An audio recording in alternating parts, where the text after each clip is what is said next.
మేము లొంగిపోలేదు, arrest అయ్యామంటున్నారు Devji. చావుకైనా సిద్ధపడే Maoist పార్టీలో చేరామంటున్నారు. కర్రెగుట్టల్లో పోరాడుతూ వీరమరణం పొందుతామనుకున్నాం. అరెస్ట్ అయ్యాక మమ్మల్ని ఎన్కౌంటర్ చేస్తారనుకున్నాం. అయితే ఎన్కౌంటర్ మా విధానం కాదు అని ప్రభుత్వం చెప్పింది అంటున్నారు దేవ్జీ. ఎంతో సంఘర్షణ తర్వాత లొంగుబాటుకు ఒప్పుకున్నామంటున్నారు దేవ్జీ. చివరికి అనివార్యమైన స్థితిలో వేరే వేరే ప్రాంతాలకు వెళ్ళి కొద్ది కాలం పాటు వేరే వేరే ప్రాంతాలకు వెళ్ళి అక్కడ రక్షణ తీసుకొని పార్టీని సమన్వయం చేసుకుందాం అని చర్చించుకొని మేము వేరు వేరు ప్రాంతాలకు వెళ్తున్న క్రమంలో తెలంగాణ పోలీసులు అరెస్ట్ చేసింది. కాబట్టి అరెస్ట్ చేసిన స్థితి లోపల చెప్పింది ఏంది, చంపాలనుకుంటే చంపచ్చు, మీరు ఇప్పుడు అరెస్ట్ చేసిన స్థితిలో మీ చేతులు ఉన్నప్పుడు చంపచ్చు అనేది.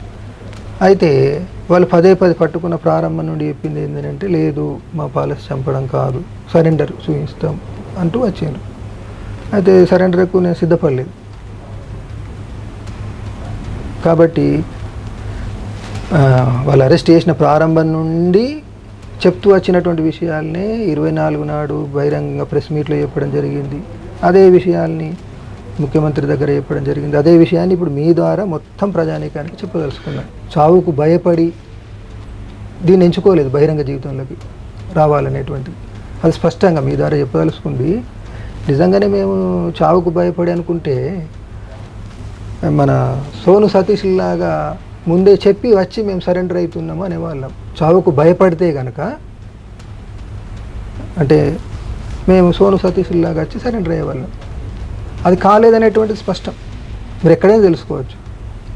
అరెస్ట్ అయినటువంటి స్థితిలో అనివార్యంగా ఏమనుకున్నాం మేము అంటే, నేను స్పష్టంగా అనుకుంది, తర్వాత మేము అనుకున్నది, ఇప్పుడు ఈనాడున్న స్థితిలో ఒకటేమో చావుకి ఎట్లాగ భయపడలేదు, అంత పెద్ద కరుగుట్ట ఆపరేషన్లోనే మేము చివరి వరకు దాన్ని ఎదుర్కొన్నాం, ప్రతిఘటించినాం, రోజు చావుతో సహవాసం చేస్తూనే ఉన్నాం. ఒకవేళ చావుకై భయపడితే కరుగుట్ట ఆపరేషన్ నుండి వచ్చి ఇక్కడ మేము సరెండర్ అయ్యేవాళ్ళం, కానీ సరెండర్ కాలేదు. దాని నుండి తప్పుకొని పోతుంటే కూడా ఎన్నోసార్లు మా మీద దాడులు జరిగినాయి, పోతున్న క్రమంలో వస్తున్న క్రమంలో. అంటే తెలుసు ఏదో ఒక తూట ఏదో ఒక రోజు వచ్చి మనకు తూట తగిలితే మనం కూడా అమరుల లిస్టులో కలిసిపోతాం అనేటువంటిది. దానికి సిద్ధపడే రోజు ప్రయాణాలు చేసుడు కానీ, ఈరోజు పార్టీని సమన్వయించే కృషి కానీ, చావుకు సిద్ధపడే, చావు మన వెంటనే ఉంది, నీడలాగా వెన్నాడుతూనే ఉంది అని చావుతో సంభాషిస్తూనే మేము ఇదంతా గడిపినాం. నైతిక కోణం నుండి చూసి నిర్ణయం తీసుకోవడమా, లేదనుకున్నట్టయితే ఉన్న దాంట్లో ఉద్యమ ప్రయోజనాలను ఆశించేసి చట్టబద్ధ పరిధిలో పనిచేద్దాం అనే డిమాండ్ను ముందుంచి ఈ మార్గంలో పోవడం ద్వారా ఉపయోగమా అని తీవ్రమైన ఘర్షణకు గురై అనివార్యంగా అంతిమంగా ఈ నిర్ణయం తీసుకోవడం జరిగింది.